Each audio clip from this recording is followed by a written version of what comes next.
To show you what's happening here because, of course, that trek of Irma that it took right across the Leeward Islands, eventually just north of Puerto Rico. That's where we had Georgia, of course, stationed right there, and then north of the Dominican Republic. That's a track we saw last week. Look at this with what is now Maria. We expect this to strengthen dramatically over the next 24 hours, going from a 1 potentially to a Category 3. That would be a major hurricane, and notice kind of parallels that track of Irma and eventually pushes right through Puerto Rico on into portions of the Turks and Caicos, where we know a Category 5 landfall was made last week with Irma. A Category 3 could be made again going into this week. And want to show you this because at this point doesn't look very organized, doesn't look very strong, but this is precisely where we saw where Irma went from a Cat 1 to a Cat 3 overnight.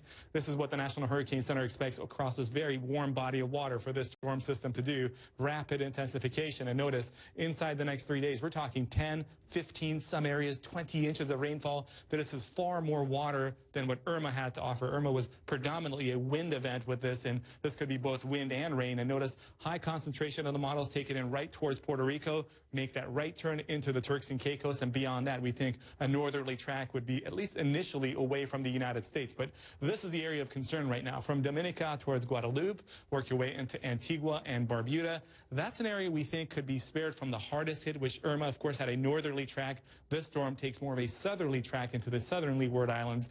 And then beyond that, we watch this very carefully because notice as we go in from Tuesday night into Wednesday, a Category 4 landfall potentially right there across eastern Puerto Rico with the storm system.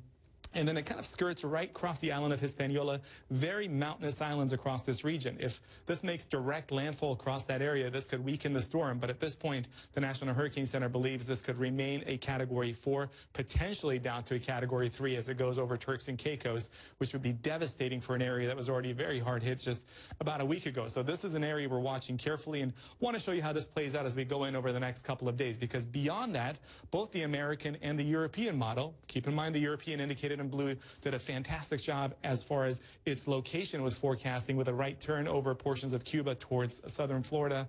Right now, they make that right turn and bring it in off the eastern United States. It is about 7 days out before we get to that point, so a lot could change.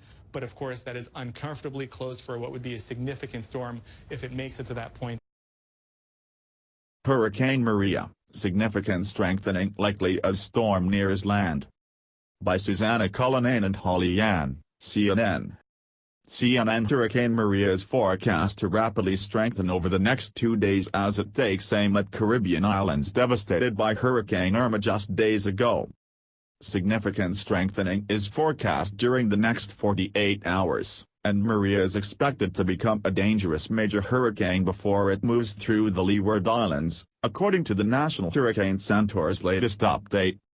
In its 5 a.m. update, the Hurricane Center placed Maria about 100 miles, 160 kilometers, east of Martinique at about 130 miles, 215 east-southeast, of Dominica. The storm is currently a Category 1 hurricane with winds of 90 miles per hour, and is forecast to continue moving toward the eastern Caribbean at 13 miles per hour. Maria is likely to be at Category 3 or 4 intensity by the time it moves into the extreme northeastern Caribbean Sea, the center said in its forecast. Hurricane Maria is expected to keep strengthening as it heads toward the Caribbean. Maria is one of 3 storms churning in the Atlantic Ocean, but it poses the most danger to the hurricane-battered Caribbean. On the forecast track, the center of Maria will move across the Leeward Islands late today, Monday, and tonight, and then over the extreme northeastern Caribbean Sea Tuesday and Tuesday night, the NHC said. Maria has prompted a hurricane warning for Martinique, Guadeloupe, Dominica, St. Kitts, Nevis, and Montserrat. A tropical storm warning is in effect for Antigua and Barbuda, Saba, St. Eustatius, and St. Lucia. A warning is typically issued 36 hours before the anticipated first occurrence of tropical storm-force winds. A hurricane watch has now been extended to Puerto Rico and its islands Vieques and Culebra. A watch was earlier put in place for the U.S. Virgin Islands, the British Virgin Islands, St. Martin, St. Bartholomew and Anguilla, many of which were devastated when Irma blew through the Caribbean, killing 44 people. A hurricane watch is typically issued 48 hours before the anticipated first occurrence of tropical storm force winds. Torrential rainfall could cause deadly flash flooding and mudslides on islands that it crosses. Maria could dump 6 to 12 inches of rain across the Leeward Islands, including Puerto Rico, the U.S. Virgin Islands and the British Virgin Islands, through Wednesday night. Hurricane Jose. Meanwhile, Hurricane Jose has weakened slightly as it churns north, but is still threatening dangerous surf and rip currents along the U.S. East Coast in the next few days, the Hurricane Center said. Early Monday, the Category 1 hurricane was about 280 miles, 450 kilometers, east-southeast of Cape Hatteras, North Carolina, and moving north at 9 miles per hour. Maximum sustained winds have decreased to near 85 miles per hour, 140 kilometers per hour, with higher gusts.